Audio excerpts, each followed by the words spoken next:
Hello again, everyone. Dave Benson here with the Center for Personal Protection and Safety to talk a little bit more about workplace violence prevention and intervention for your organizations. Specifically this morning, we're going to start a series talking about what you can and should be doing in the healthcare industry. You know, I think it's safe to say that workplace violence is a national epidemic. Certainly in terms of data, healthcare workers tend to be victimized much more often than other employees of any other industry. In addition, as of January 2022, the Joint Commission, which is a body that certifies and assesses programs for the healthcare community, added workplace violence requirements to their existing standards. And by doing that, they take an important step to standardize certain requirements hospitals must implement to prevent, mitigate, and respond to acts of workplace or work environment violence. We at CPPS have always advocated, regardless of the discipline, a holistic approach to workplace violence prevention. And so I want to spend a little bit of time talking about that and why it's also very important in the healthcare industry. A holistic workplace violence prevention program, which has multidisciplinary stakeholder involvement, focuses on training, awareness, the efficient escalation and targeted response, and significantly increases the chances that warning signs will be made aware, will be processed, identified, and escalated, thereby reducing the chance of an event occurring in the first place, or if it does, mitigating an organization's risk. Furthermore, the post-incident review of these events, which is part of the holistic approach, often highlights the issue's organizational response, demonstrating their need for more of a holistic approach to their work. And so we've always said at the center for a number of years, when we think about workplace violence prevention and intervention, we talk about readiness, response, and recovery, the 3 R's. It's an incredibly useful lens for which to manage your workplace threat issues and events, and we highly recommend it. There's some core components of the 3R approach, and I'd like to briefly go over them with you today. So what is readiness? Procedures for protocols, triaging, assessing, managing concerning behaviors, reporting requirements, how those reporting requirements are processed, very much the preparation, policy, procedures, and training. It must be done to be effective in a multidisciplinary effort, which means it must reflect the entire organization.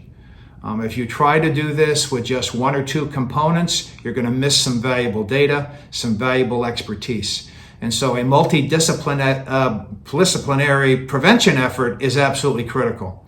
And that includes guidance from HR, legal, security professionals, other members of the organization to deal with potential behavior of a threatening nature.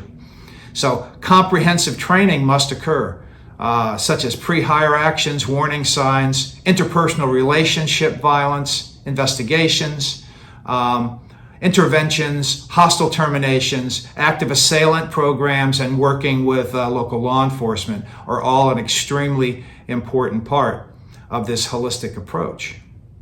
So what do we mean by response and recovery? Well, one of the things we know for sure is that you can never have a perfect program, that no matter how robust your program is and you've taken all the precautions and you've done the requisite training and you have a really skilled multidisciplinary threat management component, which I'm going to talk about in a future video, by the way, in more detail, you have to be prepared to respond if you have some type of catastrophic or extreme violence event.